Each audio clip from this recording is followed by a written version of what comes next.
কাউকে ভালোবাসলে সেও কি তোমায় ভালোবাসবে, এর কি কোনো গ্যারেন্টি আছে?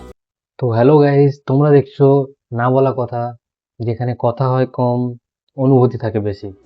তো আজকের আমাদের আলোচনার বিষয় হলো একতরফা ভালোবাসা। তুমি একজনকে আকাশ পরিমাণ ভালোবাসো, তুমি তার জন্য সব কিছু করতে পারবে, কিন্তু তার তোমার জন্য কিচ্ছু যায় আসবে না যে তুমি তার জন্য কি কি করতে পারবে।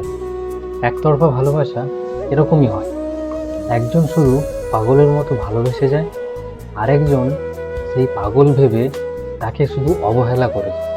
ভালোবাসা অসীম, এর কোনো সীমা হয়নি।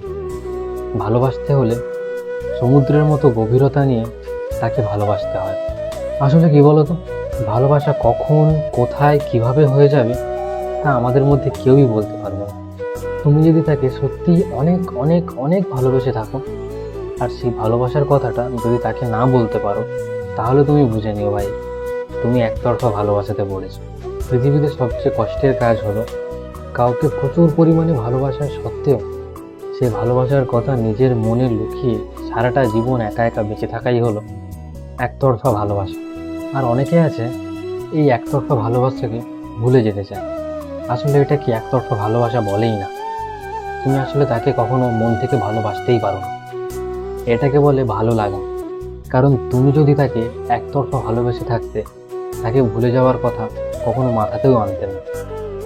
কখনো কাউকে ভালোবেসে বিনিময়ে তার থেকে ভালোবাসা পাওয়ার কোনো আশা করো না, বরং মন থেকে তুমি তাকে ভালোবেসে যাও একতরফাভাবে। এতেই প্রকৃত ভালোবাসার অর্থ বোঝা যায়। ভালোবাসায় যোগ্য ব্যক্তি বলে কিচ্ছু হয় না, আমরা মনের এই জায়গাটা তাকেই দিয়ে থাকি যাকে আমাদের একবার দেখলে চোখ জুড়িয়ে যায়, তাকে একটা মাত্র বার দেখার জন্যে আমরা ব্যাকুল হয়ে থাকি। হতে পারে তা একতরফা অনুভূতি, কিন্তু এটাই হলো ভালোবাসা।